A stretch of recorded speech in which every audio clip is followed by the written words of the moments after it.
नमस्कार साथियों, आज मैं फिर एक वीडियो लेके आया हूँ। इस बार वीडियो में अतिथि शिक्षकों से संबंधित है, इस पे लेके आया हूँ। तो चलिए मैं आपको जो भी जानकारी है वो पोर्टल पे जाते जाते समस्याएं और सारी चीज़ें मैं बताऊँगा। तो हम GFMS पोर्टल पर लॉगिन होते हैं, अतिथि शिक्षक प्रबंधन प्रणाली। तो ये हम आ गए, यहाँ पे हम लॉगिन होते हैं। लॉगिन में आप अपना DDO कोड, ये DDO कोड से ही खुलेगा, DDO कोड से लॉगिन हो। और ये देखिए खुल गया। यहाँ पर हम अतिथि शिक्षकों के जो पद दिख रहे हैं, खाली हैं, भरे हैं, वो दो समस्याएं आती हैं, तो उसी पे मैं ये वीडियो बनाया हूँ। तो चलिए हम यहाँ पर चलते हैं। ये 3 बार जो बने उस पर क्लिक करेंगे। यहाँ पर देखिए वैकेंसी मैनेजमेंट। तो यहाँ से हमें वैकेंसी कैसे भरी है तो खाली हम कैसे दिखाएं, भरी है तो खाली कैसे दिखाएं। तो चलिए हम यहाँ पर add update vacancies for school, मतलब यहाँ पर हम वैकेंसी को ऐड भी कर सकते हैं और खाली भी कर सकते हैं। तो यहाँ पे आप अपने स्कूल का डाइस कोड डालिए और कैप्चा डालकर हम रिक्तियाँ यहाँ पर देखेंगे। तो देखिए यहाँ पर मेरे यहाँ पे स्कूल जो है हायर सेकेंडरी है, तो यहाँ सभी वर्ग 1 के पद है, SSS1। तो यहाँ पे आप एक एक करके देखते जाइए। यहाँ पर जैसे जो पद हैं, पहले कॉलम में जो ये है कॉलम रिक्त स्वीकृत पद, तो ये स्वीकृत पद में हम छेड़छाड़ नहीं कर सकते, इसके अकॉर्डिंग हमें काम करना पड़ेगा। तो यहाँ पर जैसे देखिए कि इकोनॉमिक्स का एक पद स्वीकृत दिखा रहा है, अब यहाँ दिखा रहा है कार्यरत शिक्षक। यदि कार्यरत आपके यहाँ शिक्षक है तो ये अच्छी बात है। और मान लीजिए कि कार्यरत नहीं है, वैकेंट सीट है, खाली है, तो इसे हम खाली कैसे करेंगे वो अभी मैं आगे बता रहा हूँ। फिर देखिए यहाँ बायो के 3 पद हैं, तीनों भरे हुए हैं। केमिस्ट्री का 1 पद है, एक भी पद भरा हुआ नहीं है, खाली है, तो ये रिक्ति सही है। फिर इसके बाद में इंग्लिश के 3 पद हैं, तीनों पद खाली हैं। यहाँ पर हिंदी के 3 पद स्वीकृत हैं, 2 पद भरे हुए हैं, 1 पद खाली है। हिस्ट्री के 2 पद स्वीकृत हैं और दोनों पद जो है खाली है।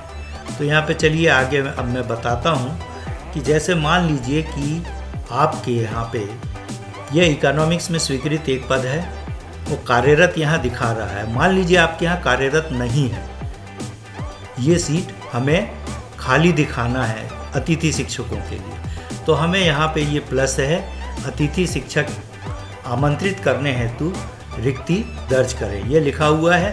तो यहाँ पे हम प्लस करेंगे और ये नया टैब में ये खुल गया। तो यहाँ पे देखिए आ गया है SSS1 इकोनॉमिक्स। अब वैकेंसी किस टाइप की है, शिक्षक डेपुटेशन पे गया है या शिक्षक अनुपस्थित है, शिक्षक ट्रेनिंग के लिए गया है, शिक्षक मैटरनिटी लीव या पैटर्निटी लीव पे गया है, woman employee on child care leave या attached in other works, no teacher is situation, no teacher is stage, ये हमारे स्कूल में कोई टीचर नहीं है। फिर employee has been suspended, employee is not on leave, employee is on medical leave. इसके अलावा 2 चीज़ें और हैं। मान लीजिए कि कर्मचारी जो है रिटायर हो चुका है या कर्मचारी की डेथ हो गई है, ये 2 ऑप्शन नहीं है, परंतु यहाँ आपको कोई एक ऑप्शन चुनना है। तो आप चुन के और फिर यहाँ से कब वो रिलीव हुआ है या कब उसकी डेथ हुई है या कब रिटायर हुआ है वो यहाँ डाल देंगे। और फिर इसके बाद में यहाँ से हम कोई भी से तात्पर्य है कि वो शिक्षक जो रिटायर हुआ है या जो जिसके कारण वो सीट खाली हो रही है, तो उसको हम यहाँ पे उसका यूनिक ID कोड डालेंगे। देखिए यहाँ पर ये दिखाई देगा और इस प्रकार से हम यहाँ पर कैप्चा डाल के और जैसे ही अतिथि शिक्षक को आमंत्रित करने की रिक्ति दर्ज करेंगे तो यहाँ सक्सेसफुली का मैसेज आएगा। तो जब मैसेज आएगा तो आपको यहाँ पर रिफ्रेश करेंगे तो यहाँ कार्यरत में 0 हो जाएगा और यहाँ कुल रिक्तियाँ 1 दिखाने लगेगा। ये रिक्तियाँ दिखाने का तरीका है। ठीक, अब इसके विपरीत मान लीजिए आपके यहाँ पे पद खाली दिख रहा है, परंतु वहाँ पर पद ऑलरेडी भरा हुआ है। उदाहरण के लिए मान लीजिए कि यहाँ पे 3 बायो के पद दिखा रहा है और यहाँ 2 कार्यरत दिखा रहा है, परंतु आपके यहाँ पे 3 बायो के हैं शिक्षक। तो आपको एक मैं उदाहरण बता रहा हूँ, चूँकि मेरे यहाँ तीनों भरे हुए हैं, मैं एक एग्जाम्पल दे रहा हूँ ताकि आपको आसानी हो कि कोई भी पद मान लीजिए कि स्वीकृत है और स्वीकृत की विरुद्ध कार्यरत कम है, कम दिखा रहा है, परंतु आपके पद भरे हुए हैं। जैसे यहाँ बायो के 3 पद हैं और यहाँ मान लीजिए कि कार्यरत में 2 दिखा रहा है, परंतु भरे हुए हैं 3। तो आपको इसको खाली यहाँ से आपको यहाँ पर तीसरा पद भी कार्यरत दिखाना होगा। तो दिखाने के लिए हम क्या करते हैं, ये है नई पद स्थापना या अवकाश से वापसी के बाद, या मान लीजिए कोई आपके यहाँ पे शिक्षक आ चुका है, यहाँ पर ये पद भरा हुआ है, तो यहाँ पे हम माइनस में जाएंगे, माइनस में क्लिक करेंगे तो नया टैब खुलेगा। नया टैब खुलने पर आप देखिए पद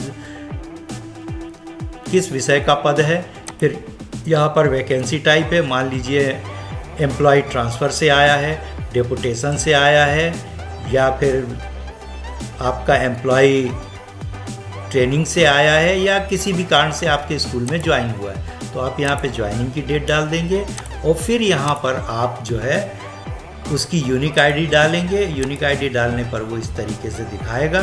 दिखाने के पश्चात आप यहाँ पर कैप्चा डाल के जैसे ही नई पद स्थापना पे आप क्लिक करेंगे तो आपको सक्सेसफुली लिखाएगा, और फिर हम यहाँ पर गेस्ट फैकल्टी में जाके देखेंगे और रिफ्रेश करेंगे तो आपको बायो में जो 2 पद दिख रहे थे कार्यरत, वो तीनों पद दिखाई देने लगे। तो इस प्रकार से हम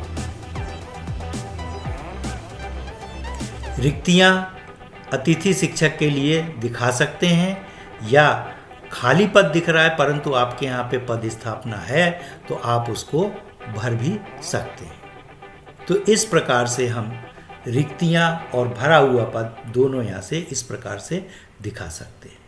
यदि आपको ये मेरा वीडियो पसंद आया हो तो आप इसको लाइक करें, शेयर करें, कमेंट्स करें, और सब्सक्राइब नहीं किया हो तो सब्सक्राइब जरूर करें। बहुत बहुत धन्यवाद।